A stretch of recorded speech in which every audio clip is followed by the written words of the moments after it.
we can go ahead and start with the focus group goals and cross-group integration. Hey guys, can you hear me? Yep.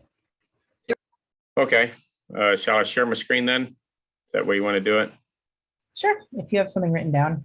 Yeah, I did. Hide. Yeah, let me give me a second. So small turnout, but active turnout, so it was enjoyable. It really was. I'll share a screen too.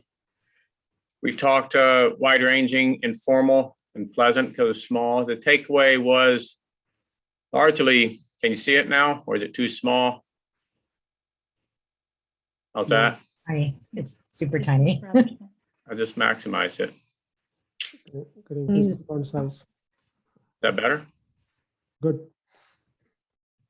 Okay. All right. So basically, folks are enjoying participating in LSIC, LSII, vice versa. It's working in general. One comment from one focus group member was, finally something really, really works after 30 years of being in this field. So that's nice. Like I said, about 10 participants. Let's see, some specific comments. And we actually had time with only a few of us to really delve into some of the ideas in detail. So we have some specific comments. Who's who is effective, but it can be more effective by adding another column, such as, well, maybe relevance to other focus groups, or perhaps putting links to the individual focus groups on the main page. Because currently focus groups are, the who's who on the focus group is about that one focus group, but it might be more useful if other focus group members had access to it and knew about it. So going to the main page, being able to link on them and quickly scanning down can be very useful. So this gets to networking. We spend a lot of time networking and comm, right? Because that's part of the goals of the focus groups. That's just ended up where we're talking about that and technology. Also, new entries and smaller businesses that are interested in developing better comm between industry and potential sponsors without giving up IP.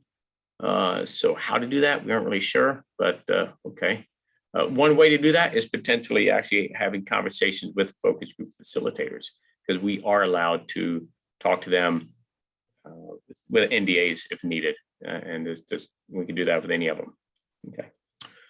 Technical topics that we should not miss that could involve multiple focus groups. And forgive the misspellings, we were quick on this. I don't know how multi-pole is allowed, but okay. Thermal management is key, of course. We're in abrasion dust. Standardization of interfaces, yes, right. So that must have been a pretty good turnout over there. Interest in having more bilateral or joint meetings between focus groups. And this is great. We're thinking about that anyway. And there's some specific ideas that maybe extreme access and extreme environments should have one. So I just put it in there. ISU and power, of course. This could help ensure goals are defined and evolve in a mutually beneficial way. Talked about improving access to the community for smaller companies. Highlighting small companies more in the newsletter. There's a lot of small companies and new entries in LSIC, a whole lot of organizations. Perhaps having more of them being talked about each month could be helpful. Who's who, I talked about improving that. And I just talked about the last one as well. So there we go. For 3 minutes about our takeaways. Thank you, Carl. Yep, let me stop sharing. Go on to the next one. And yeah, one thing with each of these, if you were in one of these groups and you want to keep talking about these things, we want to reiterate that we're trying to build this for all of you. So, we welcome this feedback throughout, whether you want to go to your focus group leads, if you want to come to me, we want to make sure that this is useful to the community. So please continue to reach out. And also, if you want to go to the different breakout group session sections on Confluence, feel welcome to add more comments. Every time a comment is posted, I get an email, so I will go and read it and we can fold that in. So gonna get a lot of notifications, I hope. All right, so let's talk about standardization. Okay, I'm gonna talk, and then Brenda, if I miss something, please jump in. So I think we had a really great discussion. We had about 20 people kind of on average in and out. So thanks for those folks who attended and discussed. We had a discussion of a few different topics. Some things that came up a lot were interoperability. So it's really important going forward that there is development with this kind of thought in mind. People felt that this was really important. You know, this is true for things, especially if you're thinking of power communications. You know, we want people to be able to use the communication network. So maybe there should be some sort of thought put into that. Or, you know, if a rover, for instance, is low on power and it needs to get charged, can it plug into a power station? You know, there needs, so some of these sorts of things. And, you know, we talked a little bit about some of the questions that were brought up this morning of that, you know, trying to limit the number of weird spare parts lying around. If we can kind of bring the standards from maybe things like ISS or gateway that makes sense for these sort of things that might be building already, but then we might just have to develop new ones for the surface. And maybe, you know, maybe we don't know what those are yet, but this is something that I think people feel like the conversation really needs to continue. And so with that, you know, we also talked a little bit about, you know, safety issues. So some of this is, you know, for construction, especially if we're building things, do we need standards on how you make the concrete or how you know, sink a pole into the regolith so that it doesn't fall over? Do we, you know, some of those sorts of things are definitely conversations that we can have going forward. We also talked about, and I'm just doing a very quick summary. So I think we did a pretty good job of capturing it on the wiki so people can go back and look, but, you know, being a little bit careful now because we're kind of in this time period where we might end up with kind of a de facto standard that isn't quite the right one. Like if we pull a standard from the ISS, is that actually correct? So we should do this kind of thoughtfully and think about it. And there are lots of examples of places that standards have helped a lot in things like, you know, robotics or things like some of the military standards happen. When you're building things, you can save industry a lot of money. You can save, you know, the commercial companies a lot of money if you have sort of these standard interoperability profiles. Let's see. There will be a trade-off between sort of standards that develop kind of de facto, you know, something worked on the moon. And so that's what people decide that they want to use versus things that come top down from places like NASA or from companies. And for those ones, it's really important that that be industry driven. So, you know, we want to be able to use technology, we want to be able to use the parts that all of the community is developing. And once we kind of have that conversation, they can all be sort of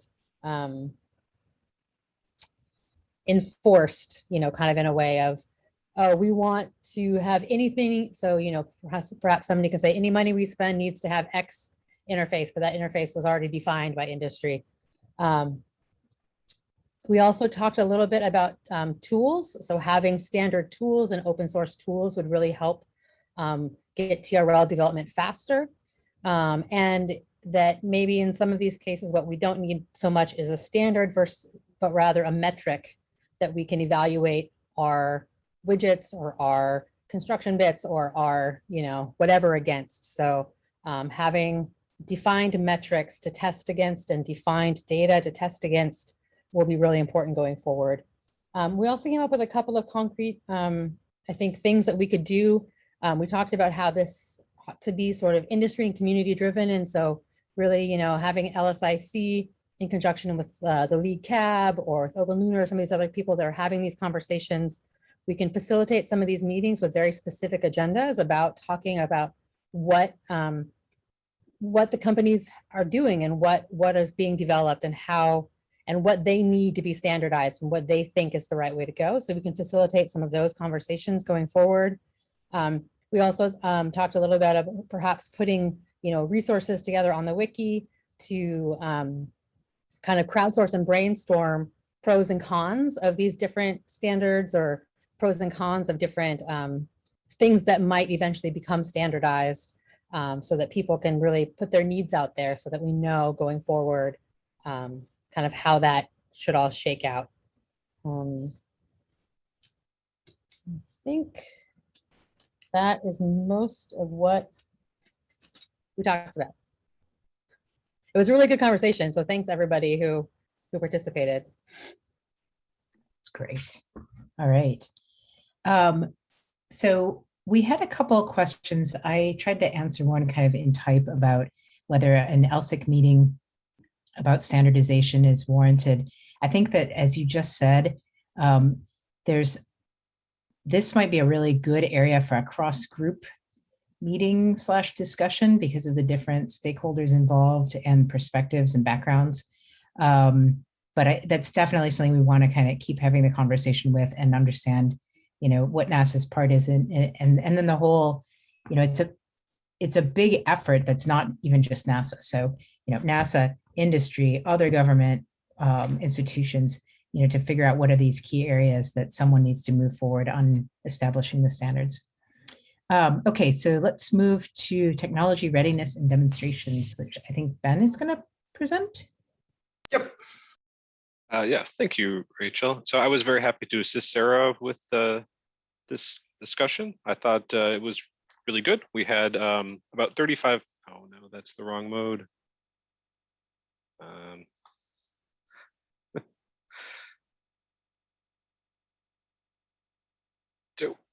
New computer. Don't know how to do it. All right. I'm gonna just go old school here. So we had about 35 people. And it was a really, really nice mix of NASA and community. So we got both viewpoints covered really well. So we went through 7 discussions, questions relatively quickly. And for each of these, we have some comments, about a dozen comments for a lot of them. So we started off talking about which technologies have specific lunar surface aspects that require testing as opposed to more general space environment testing. Then the next section kind of focused on what we can do in terms of ground testing.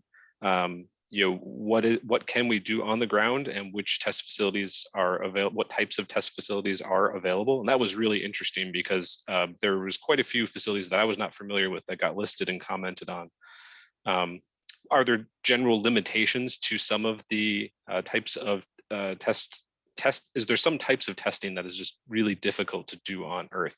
And for that, there was a pretty extended discussion on mobility and gravity offloading and working on slopes and how these are problems that we're working on and we're doing our best.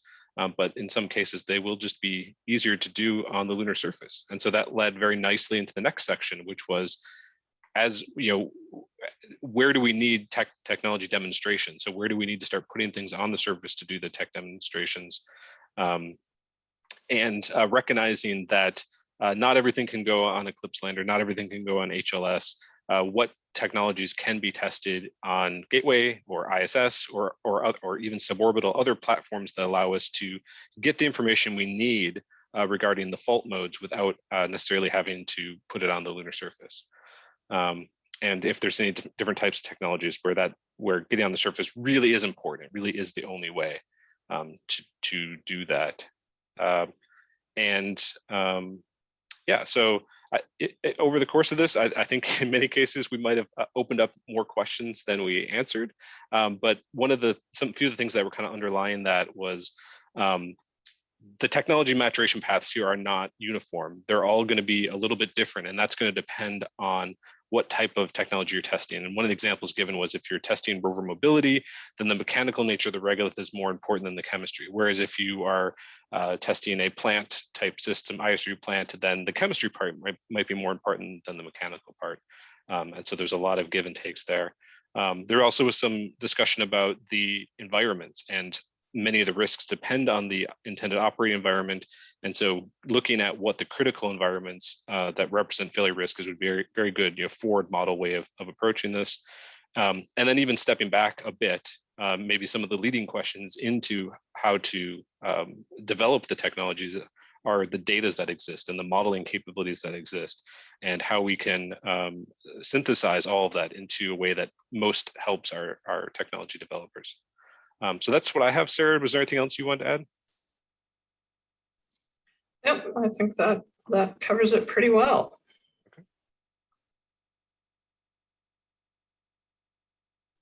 Thanks for doing. I was trying to type and then unmute in time. So That sounds fantastic. And so there's a question about videos in the Q&A, and I think it is going to take some time to parse out the large meeting into different segments, because there's no way we can put the entire meeting in one upload. But for the breakouts, I think we each have those individually, so we may be able to get those up on Confluence pretty rapidly, because I do think each of these discussions would be really interesting to listen to with a glass of wine or whatever, with no stress of having to participate in them. Okay, so I'm going to just briefly recap what we talked about in the mentoring, community building, and consortium growth session. It was a relatively small group, but fantastic discussion. And some of the things we were really trying to understand is, how do people feel about the way the consortium's been growing? What are ways that we can reach out to new folks? We have some good notes about things like making better use of LinkedIn, possibly kind of using that, maybe we post something on the LSIC website about what's going on that's maybe like a section of what we're doing with the newsletter that also gets pushed to LinkedIn, just to kind of give the greater public an idea and really help people to find us. So in the spirit of keeping this relatively quick, we asked a bit about whether things like funding opportunities should be centralized through this general kind of like mentoring and development portal. And it seems like that's really something that should be kept separate, and that there may be a need for kind of a separate funding portal that helps people connect both with what NASA opportunities are available, as well as opportunities outside of NASA. And I think more of a wrapper that kind of helps educate the members on, what kind of overhead is there involved in proposing to some of these opportunities, because some may be gigantic proposals with a very low selection rate, and some may be very high level. You give an idea of what you're looking for in a couple of pages, and that gets you through the first step. So I think especially for businesses, it's important to give them an easy way to understand how much upfront work they have to put in to have a chance at some of these opportunities. As far as the mentoring portal, there's a lot of other groups that are related that have some kind of mentoring type resources. And so again, trying to leverage these and integrate them into a single place where people from our community can go to look, as well as trying to pair up mentors and mentees in our community would be useful. And one of the things that we've already talked about doing is using our members database to identify who's interested in being a mentor and who's interested in being a mentee. So we can use that. That would make a searchable database. But we also, we've got a lot of other comments on how to kind of clarify what is encompassed in the idea of a mentoring portal. Finally, as far as kind of community growth and building, we talked a lot about networking again, which I know the ISRU group has started to carve out part of their group's time to do networking. And it sounds like doing virtual mixers, especially where we bring together folks from industry, academia, government, and investors and nonprofits, maybe like 5 of them in a room, and let them just mingle and talk about their different perspectives would be very helpful, because the analogy was used to like, some people are seeing the tail of the elephant, some are seeing the trunk, and we're all talking about these different things. The more we can get these conversations together and see the big picture for what it really is, the better that we can grow this community and move towards our goals. So I am going to hand off now to Wes to talk about What's on the Moon, to make sure that we get done in time for dinner. Yeah, or I guess a late lunch for those on the West Coast, maybe. Right. Yeah, so I was in a session on What's on the Moon, mostly seeking feedback for phase 2 of the challenge. So for those of you who aren't part of What's on the Moon, this is all about energy storage, survival and operation in extreme cold, and power distribution over long distances.